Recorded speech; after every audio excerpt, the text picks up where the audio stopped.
Rismon Sianipar diperiksa di Polda Metro Jaya Jumat lalu terkait tuduhan ijazah palsu Jokowi. Dicecar 49 pertanyaan, Rismon hanya menjawab 2 pertanyaan.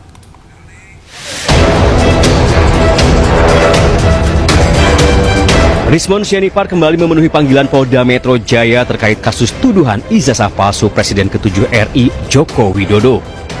Rismon dimintai keterangannya mengenai video yang diunggah di media sosialnya. Lebih dari 10 video yang akan didalami, namun baru 2 video yang benar-benar selesai diperiksa. Rismon mengaku dirinya ingin menjawab secara detail, runtut, dan mendalam.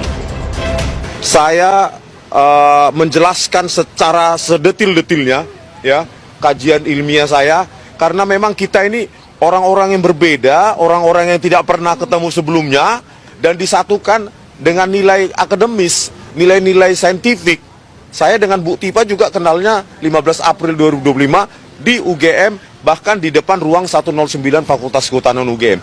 Tetapi kita dipertemukan dengan nilai saintifik itu. Itulah yang saya jelaskan sedetil-detilnya, sehingga saya hanya jawab hari ini 2 pertanyaan saja. Rismon akan kembali dipanggil ke Polda Metro Jaya untuk dimintai keterangannya pada Senin 25 Agustus 2025 pukul 9 waktu Indonesia Barat. Ya, selain Rismon Sianipar, Polda Metro Jaya juga memeriksa terlapor kasus tudingan ijazah palsu Jokowi. Total ada 10 orang yang diperiksa secara maraton dalam sepekan oleh penyidik Polda Metro Jaya. Polda Metro Jaya kejar target. Seluruh saksi terlapor kasus tudingan ijazah palsu Jokowi diperiksa secara maraton dalam pekan ini. Kemarin, Dr. Tifauzia Tiasuma alias Dr. Tifa mendatangi Polda Metro Jaya untuk menjalani pemeriksaan sebagai saksi terlapor. Dr. Tifa menggenggam buku Jokowi White Papers dan membawanya masuk saat menjalani pemeriksaan. Sebelum Dr. Tifa, polisi juga telah memeriksa mantan Ketua KPK Abraham Samad. Roy Suryo, Kurnia Triani, dan Rizal Fadilah juga telah diperiksa sebagai saksi terlapor pada hari Rabu lalu.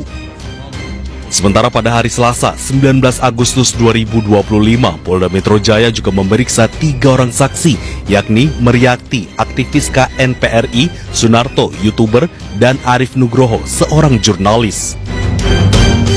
Ya bang, saya dari awal menyatakan seorang saksi itu harus bisa atau harus hanya mengatakan apa yang dia lihat dengan mata dia sendiri dan apa yang dia dengar dengan telinga dia. Seorang saksi nggak boleh dimintain pendapatnya, apakah bapak lihat ini siapa. Kalau memang kita nggak mengerti, itu kita nggak boleh menceritakan atau berpendapat. Itu ahli kalau yang berpendapat. Saksi itu hanya mengatakan yang dia lihat dan dia dengar. Makanya tadi saya hanya menyampaikan yang saya lihat dan saya dengar pada pertanyaan seputar tanggal 22 Januari 2025. Kasus ini memasuki babak akhir dengan meningkatnya status perkara ke tahap penyidikan. Namun, hingga kini polisi belum mengumumkan siapa tersangka dari kasus tudingan ijazah palsu yang dilaporkan oleh Jokowi. Publik menanti akhir drama kasus tudingan ijazah palsu ini. Apakah pemeriksaan maraton Roy Suryo CS akan berujung pada penetapan tersangka? Atau lagi-lagi hasil pemeriksaan polisi hanya menguap satu saja?